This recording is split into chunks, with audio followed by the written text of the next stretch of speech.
I'm going to read the first draft of a description of the painting titled The Gleaners by Jean-Francois Millet. Okay, here's his student's first draft. Millet's art piece, The Gleaners, 1857, is a horizontal canvas oil painting that depicts three women gleaning in a field that was just harvested of grain. This painting is very soft, although the content is very harsh. The colors are muted and the edges on the figures are soft. There are also no hard lines, and most of the colors used come from a light palette of yellows and greens. In the background, you can see several egg-shaped piles of grain stacked very high, as well as the silhouette of a large group of harvest workers. The stacked grains and group of harvest workers are on the left towards the back, and there are rows of houses on the right of the background. The houses and harvest workers are in front of the graying sky with specks of blue throughout it. There is also a line of blue darker than what was used for specks that end the sky and the field begins. Okay, you can just say that's the horizon line. You can see various piles of grain that are just beginning on the background towards the left by the small silhouettes of the harvest workers, and two horses connected to a wagon also full of grain. There is also a man on a horse who seems to be there supervising the harvest. He does not seem to notice the three women in the painting. All right, how big is that man in the painting? Continuing on. In the foreground of the painting are three women. These women are gleaning, which is back-breaking work that the poor did to feed their families in rural suburban areas. Although these women are assumed to be poor from the work they are doing, Millet makes the women look well-fed and strong.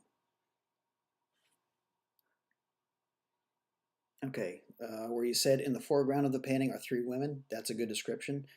The next sentence about backbreaking work and poverty, that's a later step. That's nothing to do with the formal description. Millet, you said Millet makes the women look well-fed and strong. Okay, so here comes the formal description. How does the artist achieve that impression? What colors, what dimensions do the women have? What other physical attributes? I'm going to continue on with the description that the student wrote. The first woman going from the left is bent over with her left hand behind her back as if to soothe the pain of being in this position. In that hand that is already behind her back, she has the very small pile of grain that she has been able to collect. She is wearing a blue hat and a long green dress that falls to the ground.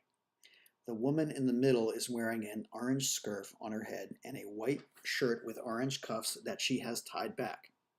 She has a long green skirt on and a pink vest with a blue trimming at the top. She also is bent over in a similar fashion as the first woman and has the grain she has collected in her right hand. These two women, that's a little awkward sentence, okay. These two women rear is facing the largest harvest piles of grain in the background. The third woman on the right side of the painting is slightly bent, but not enough to grab anything. She is wearing a green scarf on her head. She has a blue shirt, a dirty white apron, and a long blue skirt. She also has a pile of grain in her left hand, bigger than both of the other ladies. All three ladies have fair skin, but you can see that it is weathered through either hard work or age. The bottom edge of the painting is the only portion with any dark colors. In this area, a palette of browns and greens were used to obtain an almost muddy where the ladies are picking up grain from. The way Millet, these ladies were soft as to make the image more pleasant for his audience. Okay, there are a lot of good things going on in the description. I guess the best advice I would give is to, no, it's a contradiction. I'm going to say simplify and be specific in the same time.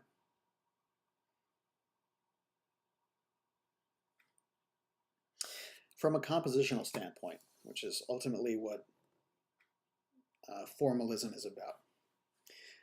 The painting is horizontal, which is clear in the student's description. A horizon line exists 1/3 the way down from the top.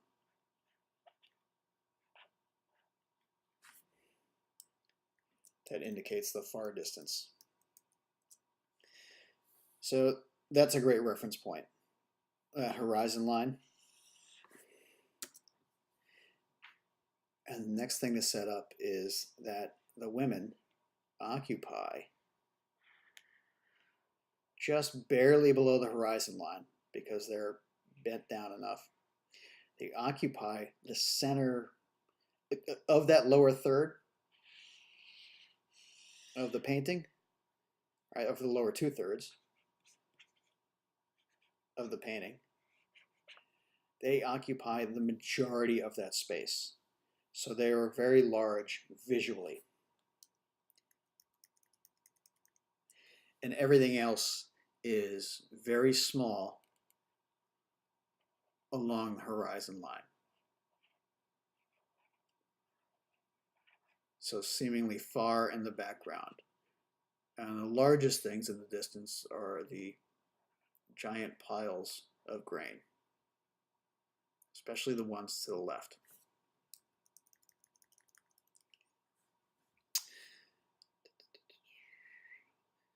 So students in the foreground of the painting are the 3 women. So that's good that they're in the foreground. You mentioned that, but mention the space that they occupy. How much space that they occupy. You could, I mean, they could be cropped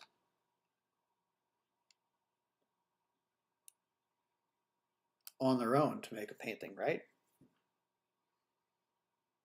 So they're a pretty big part of the painting.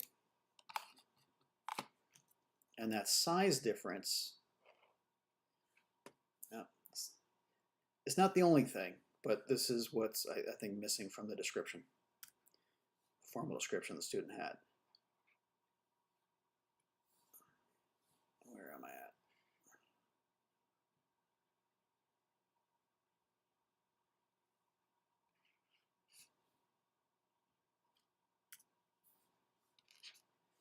Oh, that's why. Sorry, excuse me.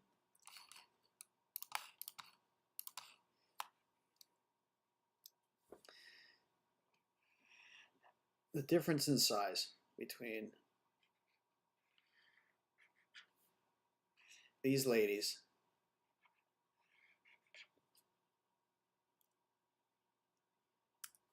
and everything else in the background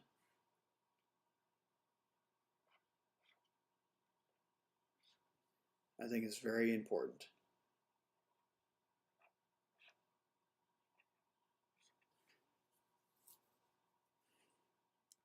Later on, when you get to the analysis part, not the formal description, but the analysis part, these size differences are going to be part of the analysis, the criticism.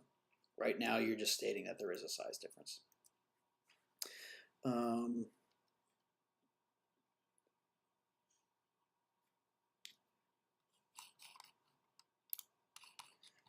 Yeah, beyond that, I think it's a pretty good description. So just get more almost simple.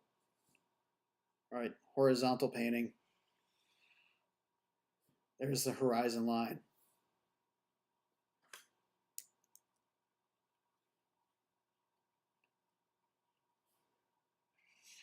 These figures are larger. Figures in the background are smaller. You have that the colors are soft and muted. There might be some mention of texture here in the foreground versus in the background. See how there's some clarity of texture here where you can see brush strokes in the hay and in the the grains below versus how kind of even softer the background gets. Just a couple refinements is all is needed.